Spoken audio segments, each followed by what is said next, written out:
नमस्कार, आप देख रहे हैं जोहार झारखंड। आपके साथ मैं हूं शिप्रा झा और बुलेटिन की शुरुआत बड़ी खबर के साथ करेंगे। चाईबासा में मझगांव प्रखंड के बेनी सागर में दंतैल हाथी को अब तक ट्रैंकुलाइज नहीं किया जा सका है। शाम के समय इसे ट्रैंकुलाइज करने के लिए गांव से बाहर खदेड़ा गया था, लेकिन इसी दौरान ये हाथी गांव से निकलकर पास के काजू बागान की ओर घुस गया। काजू बागान ओडिशा क्षेत्र में पड़ता है। हाथी को काबू में करने के लिए ट्रैंकुलाइज करने के लिए वन विभाग की टीम मौके पर जुटी है और इस खबर पर अधिक जानकारी दे रहे हैं न्यूज 18 संवाददाता रुपेश प्रधान। अभी मैं चाईबासा के मझगांव क्षेत्र में स्थित बेनी सागर में मौजूद हूं, जहां की आज सुबह दंतैल हाथी ने एक युवक और एक बच्चे को मार डाला था। हमारे पीछे वो गांव है और इस गांव में काफी संख्या में पेड़ हैं, जैसे इन पेड़ों और जंगलों से घिरा हुआ है और इसी गांव के बीच पेड़ों के बीच हाथी दिन भर छुपा रहा। हालांकि लोगों की नजर में, वन विभाग के नजर में भी हाथी आता रहा, लेकिन उसे बाहर निकालकर ट्रैंकुलाइज करने का लगातार प्रयास जारी है। अभी शाम हो चली है, अभी देर शाम हो गई है, लेकिन अब तक उसे ट्रैंकुलाइज करने का प्रयास असफल रहा है और अभी भी प्रयास जारी है कि उसे इस गांव से बाहर निकालकर ट्रैंकुलाइज किया जाए, जिससे कि उससे आगे कोई क्षति नहीं हो। आप देख रहे हैं यहाँ मसाल लेकर कुछ जो क्विक एक्शन टीम है उनके द्वारा मसाल लेकर आगे की ओर मूव किया जा रहा है, जिससे कि उस हाथी को ट्रैक कर बाहर निकाला जाए और इस मसाल के माध्यम से उसे खदेड़ कर गांव के अंदर से बाहर निकालकर ट्रैंकुलाइज किया जाए। लेकिन अब तक इसमें सफलता नहीं मिली है। अब इसमें और कितना देर लगेगा, ये देखने वाली बात है। रुपेश प्रधान, न्यूज 18 चाईबासा। चाईबासा से बड़ी खबर है। हाथी के हमले में घायल शख्स की मौत हो गई। अब तक 20 लोग की मौत हो चुकी है। बंगाल के शख्स पर हमला किया था। हाथी भगाने के दौरान हमला हुआ था। आपको बता दें कि इलाज के दौरान अस्पताल में मौत हो गई। आपको बता दें 9 दिन में 20 लोगों की जान अब तक हाथी ले चुका है। मझगांव के बेनी सागर में हमला किया गया था। तो इस वक्त की बड़ी खबर आपको बता रहे हैं और न्यूज 18 संवाददाता रुपेश प्रधान अधिक जानकारी के साथ जुड़ गए हैं। रुपेश, इस हाथी का आतंक अब तक थमने का नाम नहीं ले रहा है। 20वें व्यक्ति की भी मौत की खबर है।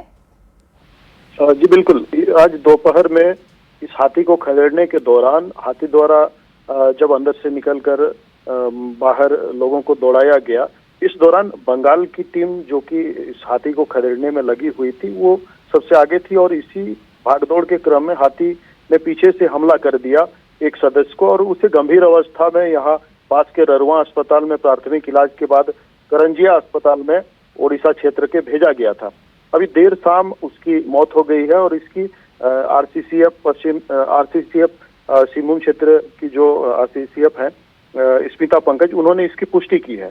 तो अब इस हाथी के हमले से मरने वालों की संख्या 20 हो गई है और हाथी को देर शाम तक ट्रैंकुलाइज करने का जो प्रयास था वो भी असफल रहा और हनराग की बेनीसागर गांव से उसको खदेड़कर बाहर निकाला गया, लेकिन वो उसके पास ये ठीक बॉर्डर इलाका है और बेनीसागर के बाद जो उड़ीसा का क्षेत्र पड़ता है, काजू बागान क्षेत्र बोला जाता है, उस ओर हाथी का मूवमेंट हो गया। हालांकि झारखंड और ओडिशा दोनों के वन विभाग की टीम अभी भी उस पर नजर रखी हुई है और उसे आगे ट्रैंकुलाइज करने का प्रयास जारी है, लेकिन अब तक हाथी को ट्रैंकुलाइज करने के प्रयास में असफल रहे हैं। जी रुपेश, टीम का क्या कहना है? क्या सफलता मिल पाएगी? कितने दिनों में मिल पाएगी? कैसे ये सब कुछ संभव हो पाएगा? अभी वन विभाग के अधिकारियों से जो जानकारी मिल रही है, अभी भी 4-5 टीम उसको ट्रैक करने में लगी हुई है। ये रात का समय है तो अभी थोड़ी परेशानी हो सकती है, लेकिन उसका वन विभाग की टीम पीछा कर रही है और झारखंड और ओडिशा दोनों के वन विभाग की टीम लगी हुई है। लेकिन कितना समय लगेगा, क्या आज पूरा प्रयास रहा कि उसको दिन भर उस गांव के अंदर से बाहर निकालकर ट्रैंकुलाइज करने का प्रयास किया जाता रहा, लेकिन कभी हाथी बाहर आता था तो फिर वापस अंदर घुस जाता था, इसलिए ट्रैंकुलाइज करने में असफल रही टीम। लेकिन आगे अब कितना समय लगेगा ये देखना होगा। ठीक है रुपेश, आप इस खबर पर नजर बनाकर रखिए। शुक्रिया इस अपडेट के लिए। और इस बीच आपको बड़ी खबर साहिबगंज से बताते हैं, जहां 1250 करोड़ के अवैध पत्थर खनन मामले की जांच में जुटी सीबीआई टीम पूरी तरह एक्शन मोड में दिखी। गुरुवार को करीब 7 घंटे तक जांच टीम ने खनन ऑफिस में दस्तावेजों की जांच की थी। इसके बाद शुक्रवार को सीबीआई की टीम खनन पदाधिकारी के साथ सकरी गली में संजय यादव के पत्थर खदान और क्रशर प्लांट का जायजा लेने पहुंची। करीब 3 घंटे तक जांच टीम ने जानकारी और सबूत जुटाए। इसके बाद टीम फरार आरोपी दाहू यादव के शोभनपुर भट्टा पर छापेमारी करने पहुंची, लेकिन वहां किसी के नहीं मिलने से वापस लौट गई। सूत्रों से मिली जानकारी के मुताबिक सीबीआई की टीम ने सर्किट हाउस में एक पत्थर कारोबारी से पूछताछ भी की। बता दें कि सुप्रीम कोर्ट के आदेश पर सीबीआई साहिबगंज में 1250 करोड़ के अवैध पत्थर खनन की जांच कर रही है। सीबीआई की दबिश से पत्थर माफिया में हड़कंप है। जमशेदपुर से आपको बड़ी खबर बताते हैं, जहां सड़क हादसे में 3 युवक की मौत की खबर मिल रही है। मुसाबनी में दर्दनाक सड़क हादसा हो गया। तेज रफ्तार स्कूटी हाईवा से टकरा गई और स्कूटी पर सवार 3 युवक की मौत हो गई है। एक गंभीर रूप से घायल बताया जा रहा है कि स्कूटी पर 4 युवक सवार थे। 2 सगे भाई और एक दोस्त की मौत हो गई है। घाटशिला थाना क्षेत्र की एक घटना बताई जा रही है। फिलहाल पुलिस की टीम आगे की कार्रवाई में जुटी हुई है। तो इस वक्त की बड़ी खबर आपको जमशेदपुर से बता रहे हैं, जहां भीषण सड़क हादसा हुआ है। सड़क हादसे में 3 युवक की मौत की खबर मिल रही है। मुसाबनी में दर्दनाक हादसा हुआ। बताया जा रहा है कि तेज रफ्तार स्कूटी हाईवा से जा टकराई और स्कूटी पर 4 लोग सवार थे, जिनमें से 3 युवक की मौत हो गई है। एक गंभीर रूप से घायल है। बताया जा रहा है 2 सगे भाई हैं और एक दोस्त की मौत हो गई है। घाटशिला थाना क्षेत्र की घटना बताई जा रही है। न्यूज 18 संवाददाता आशीष तिवारी अधिक जानकारी के साथ जुड़ गए हैं। आशीष, कैसे हुआ ये पूरा हादसा? जी, एक दर्दनाक घटना सामने आई है जो घाटशिला थाना क्षेत्र के मुसाबनी में हुई है। एक ही स्कूटी पे 4 युवक जो है वो जगन्नाथपुर की ओर अपने गांव की ओर जा रहे थे। इसी दौरान जो है हाईवे में एक हाईवा खड़ा था और ये काफी तेज रफ्तार में स्कूटी था, जिससे पीछे से जाकर स्कूटी टकराई और स्कूटी जो है सीधे चक्के के नीचे आ गई। हालांकि इस घटना में 3 युवकों की वहीं पर घटनास्थल पर दर्दनाक मौत हो गई है। वहीं चौथा युवक जो है वो गंभीर रूप से घायल है, जिसे सदर अस्पताल में भर्ती कराया गया है। हालांकि तीनों युवकों की मौत के बाद पूरे गांव में सदमा का माहौल है। हालांकि मौके पर पुलिस पहुंचकर तीनों के शव को पोस्टमार्टम के लिए भेज दिया गया है। और कहीं ना कहीं ये तेज रफ्तार का कहर और जो लापरवाही थी, चारों युवक स्कूटी पर बैठे थे, बिना हेलमेट था और वो जो है काफी तेजी में जा रहे थे, जिसके चलते ये बड़ा हादसा हुआ। जी ठीक है आशीष, शुक्रिया इस अपडेट के लिए। जामताड़ा में स्वास्थ्य मंत्री इरफान अंसारी के विवादित बयान के सोशल मीडिया पर वायरल होने के बाद मुस्लिम उलेमा विरोध में उतर आए हैं। लखनूडी और गोराई नाला मोड़ के बाद शहर के सुभाष चौक पर मुस्लिम समुदाय के लोग जुटे और मंत्री के खिलाफ नारेबाजी करते हुए पुतला दहन भी किया। आरोप है कि स्वास्थ्य मंत्री ने मौलाना के साथ बदतमीजी की थी और मौलाना को बाहर निकालो, आदिवासी को घर के अंदर बिठाओ और चाय पिलाने का बयान दिया था। मौलाना को पागल बताने से जुड़ा बयान भी उलेमाओं ने इसकी निंदा की है और सार्वजनिक रूप से माफी नहीं मांगने पर उग्र आंदोलन की चेतावनी दी है। मंत्री हैं, उन्होंने उलमा के साथ अभद्र भाषा के साथ पेश आया है। इसका हम लोग पुरजोर लफ्ज़ों में निंदा करते हैं और कड़ी इसकी मजम्मत करते हैं। ऐसा नहीं करना चाहिए और अगर वो इसके लिए माफ़ी नहीं मांगते हैं तो हम लोग ये इस आंदोलन को लेकर और आगे बढ़ेंगे। मैं इकराम को जमा करें और उनसे माफ़ी मांगें और अपनी गलती का एहसास करें कि हम इंसान होने के नाते मेरी ज़बान फिसल गई, हम इस अपनी बात को वापस लेते हैं और माफ़ी मांगते हैं। माफ़ी मांग लेंगे, हम लोग जो है संतुष्ट हो जाएंगे। तो जिस तरह से बदनाम किया, हम इससे पूरा जामताड़ा समाज या मुस्लिम समाज सब कोई इससे मांग करते हैं कि अगर वो माफ़ी नहीं मांगते हैं तो उसका आवाज़ को भी करने का काम करेंगे, क्योंकि हमारा ये ठेस पहुंचाया है, हमारा मौलवियों को ठेस पहुंचाया है। राजधानी रांची में आईटी पार्क को लेकर उत्साह देखा जा रहा है, लेकिन आईटी सेक्टर को सेवा देने वाली कंपनियों को लेकर राज्य सरकार का रवैया सवालों के घेरे में है। मामला डेटा सेंटर को रिफ्रेश करने को लेकर ओपन टेंडर के भुगतान से जुड़ा है।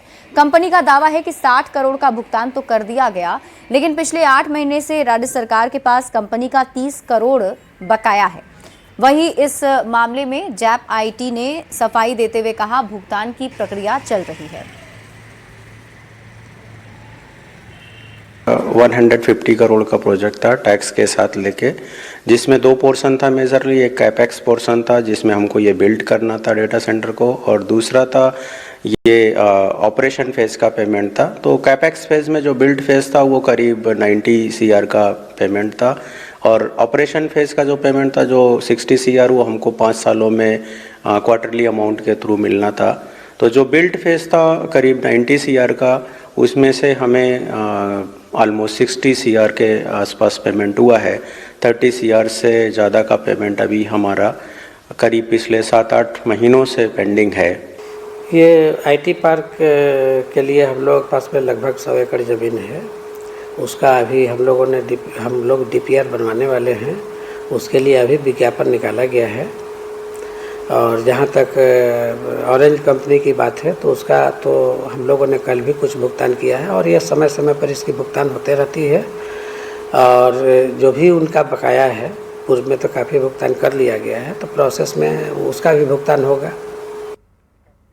झारखंड कैबिनेट की बैठक में 30 प्रस्तावों पर मुहर लगी। विकास, सड़क, शिक्षा, महिला सशक्तिकरण और बजट सत्र को लेकर कई बड़े फैसले लिए गए।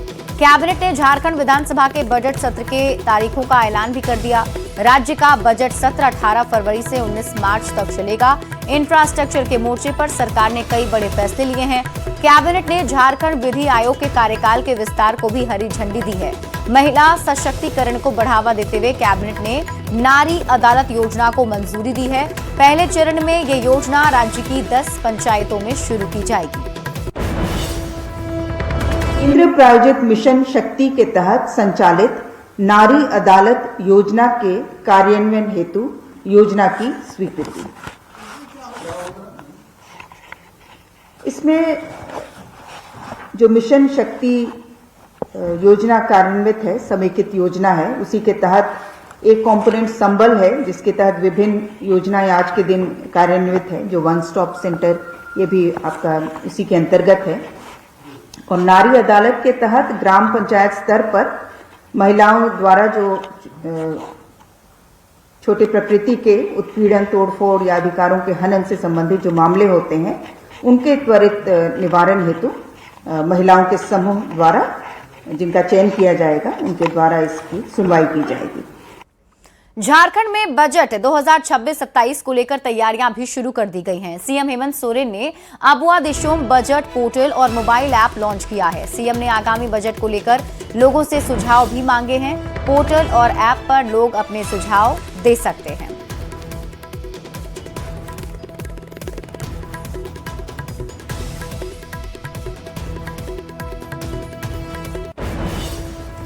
और इसी बीच आपको बड़ी खबर बताते हैं। झारखंड में नगर निकाय चुनाव के लिए आरक्षण सूची जारी कर दी गई है। रांची एसटी वर्ग के लिए आरक्षित रहेगा, जबकि धनबाद सीट अनारक्षित रहेगा।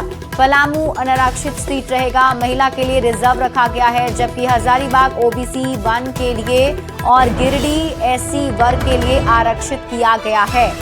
देवघर और चास नगर निगम अनारक्षित रहेंगे, जबकि सरायकेला एसटी वर्ग के लिए आरक्षित रखा गया है। मानगो नगर निकाय भी अनारक्षित रहेगा। नगर पालिका निर्वाचन से संबंधित सभी जिलों के द्वारा संबंधित वार्डों का आरक्षण जो है काफी पूर्व में कर दिया गया है। केवल अध्यक्ष और महापौर पद का जो आरक्षण होना था वो आयोग स्तर से वो भी कर दिया गया है। आयोग की वेबसाइट पर उपलब्ध है अंतिम रूप से आरक्षित स्थानों का। कब तक सर उम्मीद जताई जा रही है कि आगे बात? हम लोग तैयारी कर रहे हैं, जल्दी ही हम लोग पूर्ण तैयारी हो जाएगी। उसके बाद जो है हम लोग उसका निर्णय लेंगे फिर कब चुनाव का है। और तैयारी पूरी कर ली? तैयारी लगभग चल रही है, तैयारी सही दिशा में चल रही है। धनबाद रिंग रोड घोटाले और भू अर्जन मुआवजे के हेरफेर मामले में एसीबी ने बड़ी कार्रवाई की है। धनबाद, रांची, देवघर, गिरिडीह, दुमका में एक साथ छापेमारी कर 17 लोगों को गिरफ्तार किया है।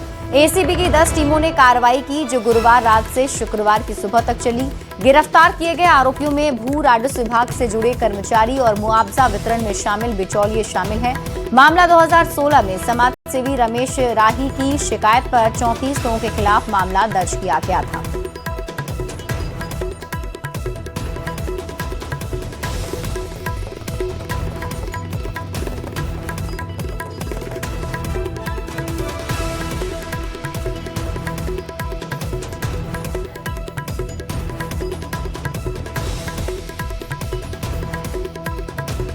रांची के धुर्वा से लापता अंश और अंशिका 8 दिन गुजरने के बाद भी कोई सुराग नहीं मिल सका है। मौसी बाड़ी में चप्पे चप्पे की पुलिस तलाशी ले रही है तो बिहार, बंगाल और ओडिशा तक सर्च ऑपरेशन जारी है। माता पिता को बच्चों की सलामती की चिंता खाई जा रही है तो दूसरी ओर परिजन अब पुलिस से भी निराश होकर भगवान की आस में दिख रहे हैं। पूरी खबर इस रिपोर्ट में देखिए। कहां गए अंश और अंशिका? 8 दिन गुजरे, नहीं मिला सुराग। एक्शन में पुलिस, रिजल्ट 0। मौसी बाड़ी से बिहार, बंगाल तक तलाश। टूट रही परिजनों की उम्मीद, पुलिस से निराश, अब भगवान से आस।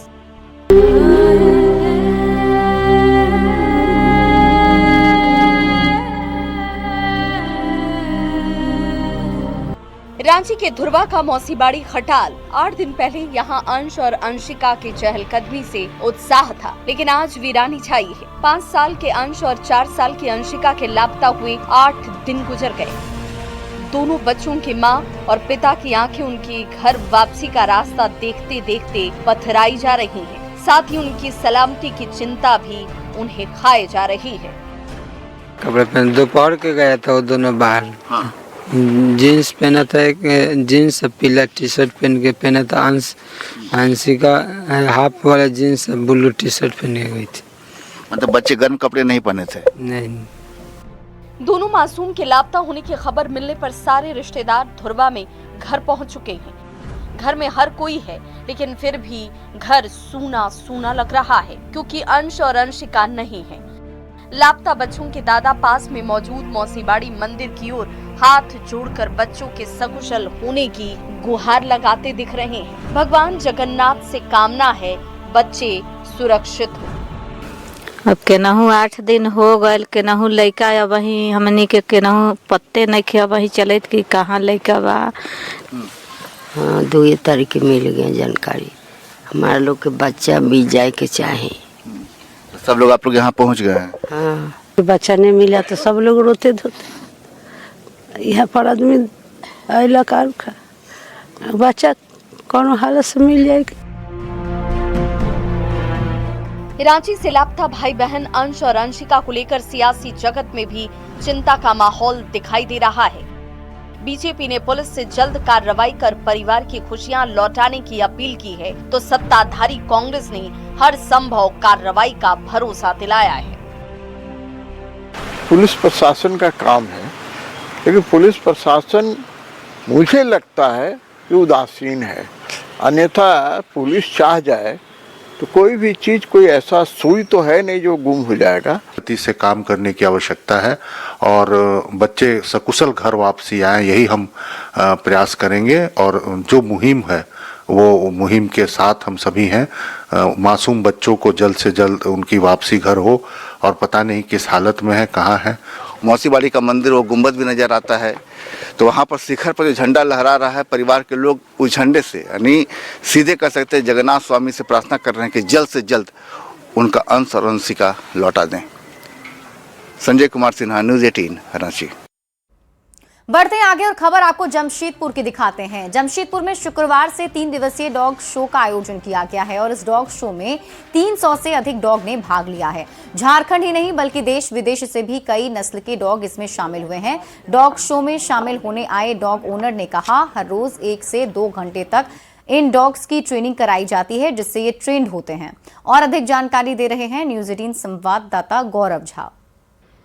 जमशेदपुर में 3 दिवसीय डॉग शो का आयोजन और उसकी तस्वीरें हम आपको दिखाते हैं। सबसे पहले इस कंपटीशन को देखिए कि जो पशु प्रेमी है, जो कुत्ता प्रेमी है, वो इसे देखने के लिए तो आए हैं, लेकिन इस कंपटीशन को हम आपको दिखाएंगे। 2 कपड़े लिए गए हैं, एक खास तरह के सुगंध के साथ उन दोनों कपड़ों को जो है वो पहले उसमें एब्जॉर्ब कराया गया है और एक आप देखिए कि एक कपड़े को यहाँ गोल में रखा गया, एक को उन्हें स्मेल कराया गया कि आप उसे ढूंढ कर लाइए कि जो जिस कपड़े में स्मेल है आप ढूंढिए कौन सा है। बीच में जो कपड़ा रखा हुआ है वो स्मेल युक्त कपड़ा है। अब अगर ये डॉग उसे यहाँ पर लेकर अपने मालिक को ले जाकर देते हैं तो ये इस कंपटीशन के विजेता के रूप में देखे जाएंगे। जमशेदपुर कनल क्लब के द्वारा जो आयोजित किया गया है, इसमें देखने के लिए भी आप देखिए कि बड़ी संख्या में लोग पहुंचे हुए हैं।